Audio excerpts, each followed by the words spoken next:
Hey guys, tonight we slip into the soft, woolly embrace of a story that's been keeping folks warm for millennia.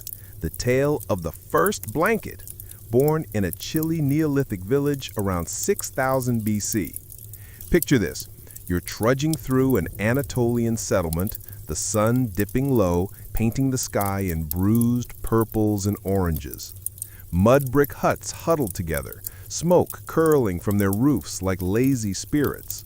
The air bites your knuckles, and you can smell damp earth and livestock. Winter's creeping in, and without a decent blanket, you probably won't survive this frostbitten night. Tough luck, huh?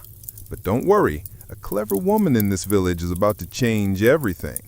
So, before you get comfortable, take a moment to like the video and subscribe, but only if you genuinely enjoy what I do here. Drop a comment with your location and local time. I'm curious where you're drifting off from tonight.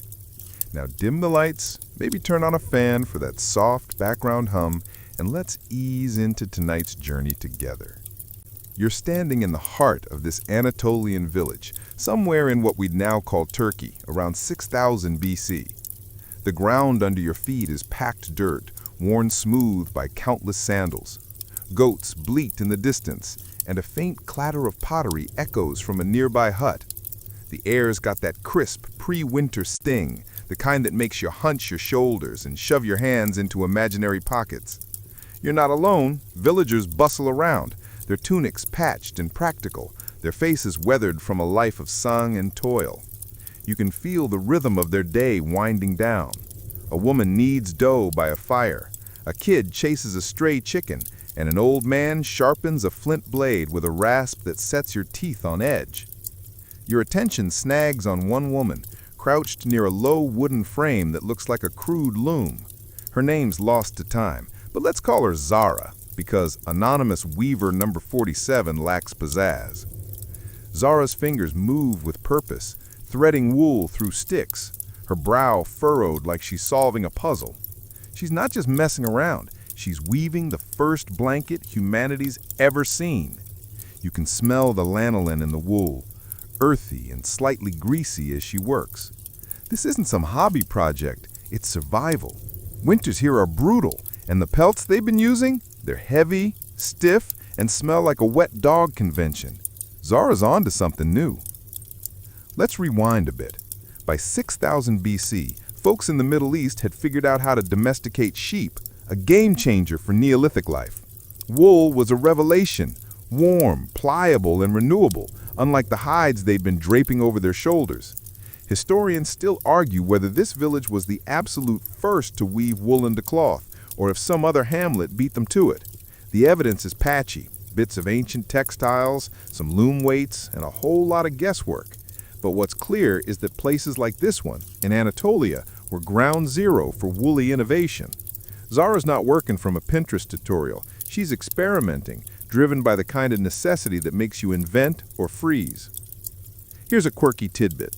Some early weavers might have dyed their wool with crushed bugs, cochineal insects to be exact, because nothing says cozy like a blanket the color of squashed critters. You watch Zara's hands, calloused but nimble, as she pulls wool from a basket. It's not the fluffy white stuff you're picturing, it's raw, a bit tangled, flecked with bits of twig. She's muttering to herself, probably cursing a knot, and you can't help but grin. Ever try untangling Christmas lights? Same vibe, just with more sheep funk. The loom creaks as she tightens the threads, and you notice the village kids peeking over, curious but too cold to stand still for long. You're starting to feel the chill yourself, the kind that sneaks into your bones and make you wish you'd brought a hoodie. Zara's not weaving for fun, she's racing against the coming frost. The blanket she's crafting will be thick, rougher than your favorite throw, but it'll do the job. You can almost hear her thinking, this better work, or we're all popsicles by spring. The sun's almost gone now, and the village feels quieter, the air heavier with anticipation. You're rooting for Zara, because if she pulls this off, it's not just a blanket, it's a revolution. A soft, warm, game-changing revolution. You're still in that Anatolian village, the sky now a deep indigo, stars pricking through like tiny promises. The air's sharper and your breath puffs out in faint clouds as you huddle closer to Zara's workspace. She's not weaving anymore. She's prepping the wool, and you're roped into helping. Figuratively, of course, because nobody's got time to teach you Neolithic chores. The basket at your feet is stuffed with raw wool, still warm from the sheep it came from, and it smells like a barnyard had a bad hair day.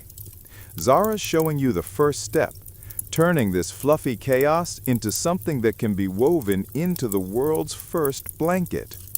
You're about to get a crash course in sheep and shears, and trust me, it's messier than you think.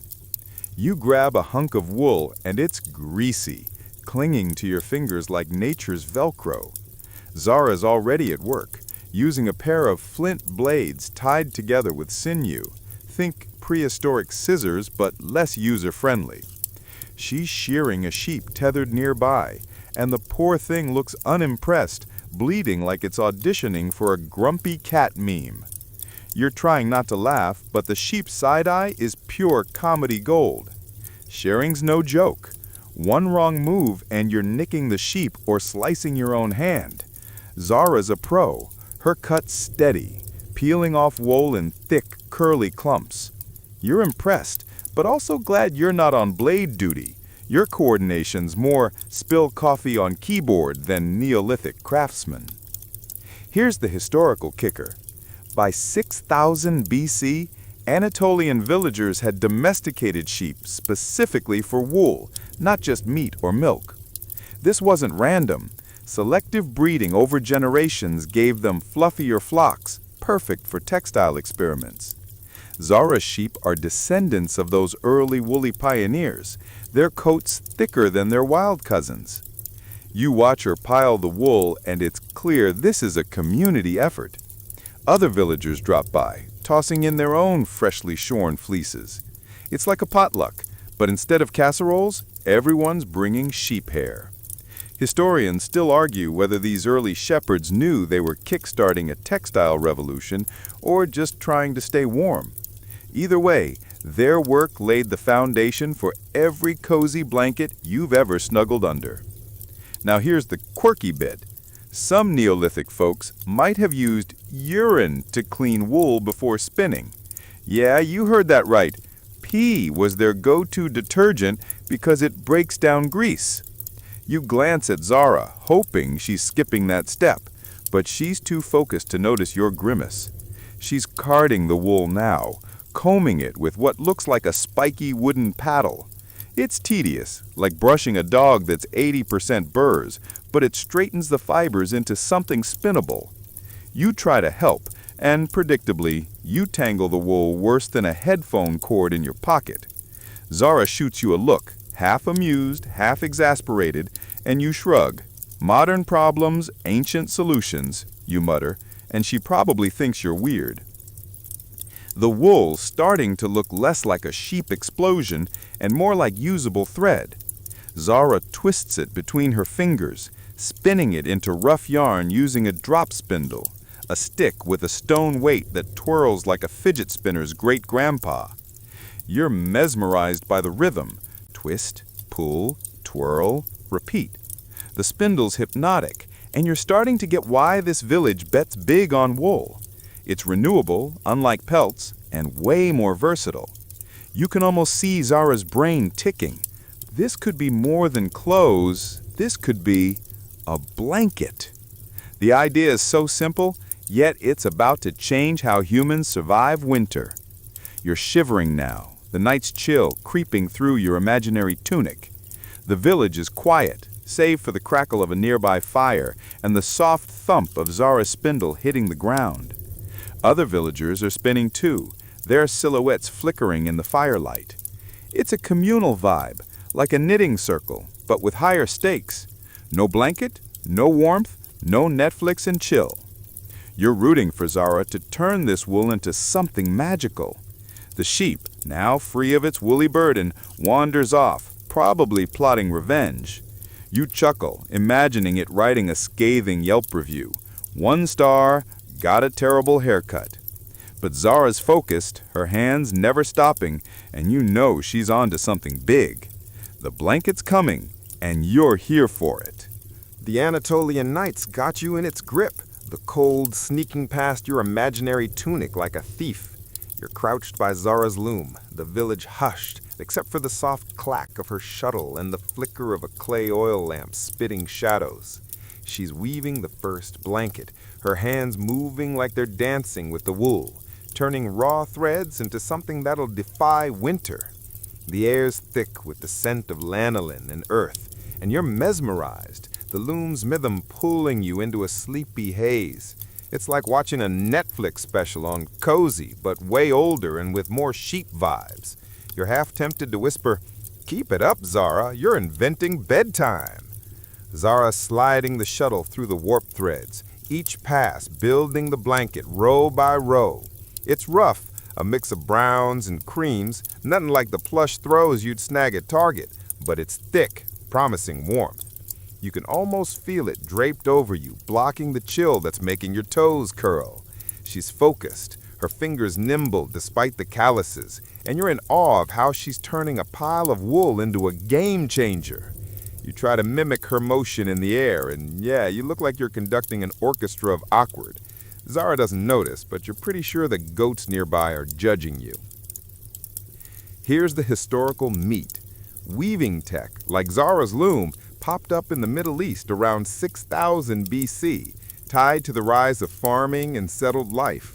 This wasn't just about blankets. Woven wool meant clothes, bags, even early sails.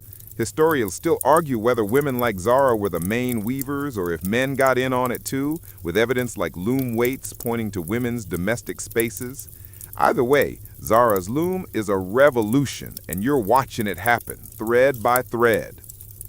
For the quirky tidbit, some Neolithic weavers might have sung to their looms, thinking it made the cloth stronger, like a prehistoric playlist for productivity.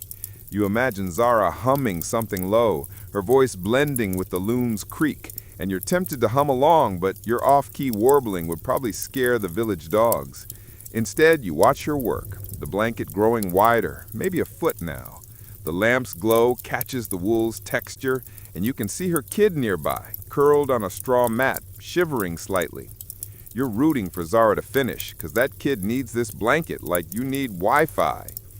You're shivering too, the night's bite making you wish you'd brought a hoodie through this time travel gig. Zara's not slowing down, her hands steady even as the cold numbs her fingers. You're struck by the effort. Days of shearing, carding, spinning, and now this, all for one blanket. You chuckle, picturing her muttering, "No pressure, just saving us from frostbite."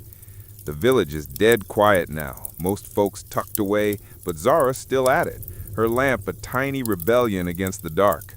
You're starting to get why this matters. Not just warmth, but a new way to fight the cold, a spark that'll spread far beyond this hut. The blanket's taking shape, and you can imagine it wrapped around her kid, turning a freezing night into something bearable. You're grinning because this is history in the making, one thread at a time. Zara's not just weaving wool, she's weaving a future where people sleep better, live warmer, maybe even dream bigger. You're tempted to give her a high five, but you probably just spook her. Instead, you settle closer to the lamp, its faint warmth, the tease, and watch her work. The blanket's not done yet, but you know it's gonna change everything, and you're here for it. The cold's got its claws in you now, the Anatolian night sinking deeper into your bones as you linger near Zara's loom. The village is a ghost town of shadows, save for the faint glow of her oil lamp, its wick spitting softly as it burns. You're watching her slide the shuttle back and forth, the blanket growing under her hands like a slow miracle. It's wider now, maybe 2 feet, and you can almost feel its weight, the way it might settle over a shivering body. Zara's kid, a small boy with tangled hair, is curled up nearby on a straw mat, his breath puffing in the chilly air. You're starting to see the finish line. This blanket's for him, and tonight is the night it'll prove its worth. Winter's first real frost is creeping in, the kind that makes your teeth ache and your fingers fumble. You can hear the wind whistling through the gaps in the mud brick huts, like nature's trying to gate crash the village. Zara's weaving faster now, her hands a blur, as if she knows the cold is closing in. The blanket's rough texture catches the lamplight, and you imagine it wrapped around her kid, turning his shivers into snores. You're rooting for this moment, the birth of the first blanket, because it's not just about warmth, it's about a mother outsmarting winter itself. Here's the historical anchor. Wool blankets, like the one Zara's crafting, were a Middle Eastern innovation around 6000 BC, born from the same Neolithic ingenuity that gave us farming and pottery. These early textiles were game changers, letting people survive harsher climates and settle in places they couldn't before. Historians still argue whether blankets were primarily for bedding or multi-use. Think cloaks, rugs, or even trade goods. The debate's murky because so few textiles survived from that era. But the loom weights and spindle whorls dug up in Anatolia point to a weaving boom. Zara's blanket, though, is personal, a shield for her kid against the frost. And here's the quirky bit. Some Neolithic folks might have buried their dead with wool scraps, believing the fibers carried warmth into the afterlife. You glance at Zara's kid, snoring softly now, and wonder if she's weaving a bit of that magic into her work. Maybe she's thinking, "This'll keep you safe, kiddo, here or beyond." You're not sure if that's sweet or spooky, but it gives you chills that aren't from the cold. You chuckle, imagining a Neolithic ghost wrapped in a woolly shawl, haunting the village with a cozy vibe. "Boo, but make it snugly," you whisper, and Zara doesn't even glance up. She's too locked in. You're shivering now, your imaginary tunic doing a terrible job against the wind. You edge closer to the lamp, its warmth a faint tease. The blanket's almost done, maybe 3 feet long, and Zara's tying off the edges with a bone needle. You can see her exhaustion, her shoulders slumping, but she's not stopping. Her kid stirs, murmuring in his sleep, and she pauses to tuck a stray lock of hair behind his ear. It's a small moment, but it hits you hard. This blanket's not just cloth, it's love woven into every thread. You're tempted to cheer on, but that probably earned you another exasperated look. Instead, you watch as she lifts the finished blanket, shaking it out with a soft thump. She drapes it over her kid, and you swear the air feels different, like the night's lost a bit of its edge. The boy sighs, sinking deeper into sleep, his face smoothing out. You're grinning like an idiot because this is it, the first blanket doing its job, turning a freezing night into something bearable. Zara sits back, her hands finally still, and you catch a flicker of pride in her eyes. You're not sure if she knows she's just invented something that'll outlast her village, her language, her entire world, but you do, and it's enough to make you forget the cold. You're already imagining the next village over, jealous of Zara's genius, probably plotting to steal her idea. Good luck, neighbors. Zara's the OG blanket boss. The frost has painted the ground silver now, and you're still in Zara's village. The air so cold, it feels like it's sizing you up for a fight.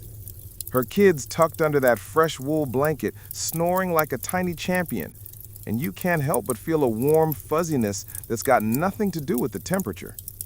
Zara sitting cross-legged, her loom quiet, watching her boy sleep with a look that says she'd wrestle a wolf to keep him safe. The blanket's doing its job, its thick wool trapping heat like a hug from the inside out. You're starting to see how this simple invention is about to ripple beyond this hut, beyond this village, into corners of the world nobody here's even dreamed of. You wander out into the village, your sandals crunching on the frosty dirt. The stars are sharp overhead, and the silence is broken only by the occasional bleat of a sheep or the crackle of a dying fire. You're imagining other families in other huts, maybe not as lucky as Zara's kid, still shivering under stiff pelts or thin straw mats. But word's gonna spread. Zara's blanket is the iPhone of 6000 BC, and soon everyone's gonna want one. You can almost hear the village gossip. Did you see Zara's new thing? Keeps you warm without smelling like a dead goat. You chuckle, picturing a Neolithic influencer hyping it up, probably trading wool for extra barley. Here's the historical meat. Wool blankets didn't stay a local secret. By the late Neolithic, woven textiles were spreading across the Middle East and into Europe, carried by traders and migrants who saw the genius in portable warmth. These weren't just for sleeping. They were cloaks, tents, even status symbols in some communities. Historians still argue whether blankets were a driver of early trade or just a happy byproduct, with some saying wool helped fuel the spread of settled villages. The evidence is spotty. Textiles rot fast, but loom weights and sheep bones from sites like Chattahoyuk suggest wool was big business by Zara's time. Now for the quirky tidbit. Some early cultures might have used blankets as dowries, wrapping up a bride's future in layers of wool. You imagine Zara's kid growing up, maybe trading a blanket for a wife someday, and you grin at the thought of a Neolithic rom-com. Boy meets girl, girl brings blanket, everyone stays toasty. You're back by Zara's hut now, peeking in. She's banked a fire and the blanket's edge is tucked tight around her kid's chin. It's a small scene, but it's huge. Warmth wasn't guaranteed back then, and Zara's just cracked the code. You're feeling the cold again, your breath fogging as you linger outside. The blanket's success is sinking in, and you're picturing its journey beyond this village. Other weavers will copy Zara's trick, tweaking it with their own flair, maybe tighter weaves or patterns scratched into the wool with charcoal. You're tempted to nudge Zara and say, "Patent this quick," but she'd probably just roll her eyes. Instead, you watch her settle next to her kid, pulling a corner of the blanket over herself. It's big enough for both, and you're struck by how it's already more than a tool. It's a bond, a shared shield against the night. The village feels alive with possibility now, even in its quiet. You can imagine the idea of the blanket hopping from hut to hut, village to village, carried by stories and envy. Maybe a trader will see it, swap a few pots for one and take it to a new valley. Maybe a kid will grow up thinking blankets were always a thing, not knowing Zara started it all. You're grinning again, because this is how history works. One person, one idea, one cold night. You're half tempted to curl up under that blanket yourself, but you're just a time-traveling guest here. Still, you feel warmer just watching, and you know this woolly revolution is only getting started. The Anatolian dawn is creeping in, soft and gray, painting the village in hues that make you feel like you're inside a watercolor painting. You're still lingering near Zara's hut, the frost now a faint sheen on the ground, melting under the first weak rays of sun. Her kid's still out cold under that wool blanket. His little snore is a testament to its success. You're smiling because last night's chill didn't stand a chance, and Zara's invention is already proving its worth. But you're not staying put. Your feet are itching to follow the blanket story as it spreads, like a warm rumor, beyond this village. The world's about to get cozier, and you're here to see how it happens. You trudge through the village, passing huts where folks are stirring, yawning, and scratching at yesterday's dirt. You can almost hear the whispers about Zara's blanket, the kind of chatter that travels faster than a sprinting goat. By now, other weavers are probably sneaking peeks at her loom, trying to reverse engineer her genius. You picture them muttering, "How'd she get it so thick?" like they're decoding a Neolithic IKEA manual. You're chuckling, because humans haven't changed. Give us a good idea, and we're all copycats with a side of jealousy. But this isn't just about one village anymore. The blanket's legacy is going global, or at least as global as 6000 BC gets. Here's the historical core. Wool blankets became a staple across ancient cultures, from the Middle East to Europe, by the time the Bronze Age rolled around. They weren't just for beds. Think tents, cloaks, even burial shrouds. The Romans, centuries later, were obsessed, using wool blankets in their chilly villas and military camps. Historians still argue whether blankets were a status symbol or just practical, with some saying elite families flaunted fancier weaves to flex their wealth. The evidence, textile fragments, loom tools, shows wool was a hot commodity, traded along early routes from Anatolia to Mesopotamia and beyond. Zara's little project is the spark that lit a very warm fire. For the quirky bit, some ancient weavers might have woven tiny charms, like beads or shells, into blanket edges, thinking it warded off bad spirits. You imagine Zara's kid clutching his blanket, maybe a shiny pebble tucked in the corner, believing it keeps the night monsters at bay. You're half tempted to ask Zara if she added a charm, but she's busy hauling water now, her blanket already a village celebrity. You grin, picturing a Neolithic kid bragging, "My mom's blanket's got a lucky rock, what's yours got?" It's cute, but it's also a reminder. These people wove stories into their work, not just wool. You're wandering farther now, imagining traders packing blankets onto donkeys, heading to distant settlements. You see them bartering, blankets for grain, flint, maybe a nice clay pot. The blanket is a hit because it's practical, but also kind of magical. Soft, warm, and portable. You're picturing a trader in a far-off village dramatically unfurling a blanket like it's a royal cape, the locals oohing and eyeing. It's not hard to see why this catches on. Nobody wants to shiver through winter, and pelts are so last millennium. You're laughing, thinking of some poor guy trying to sell a smelly hide when Zara's woolly masterpiece is stealing the show. The blanket's journey feels unstoppable now, like a cozy snowball rolling downhill. You're back by Zara's hut, watching her kid wake up, stretching under the blanket with a sleepy grin. Zara's already at her loom again, maybe planning a second blanket, or teaching a neighbor her tricks.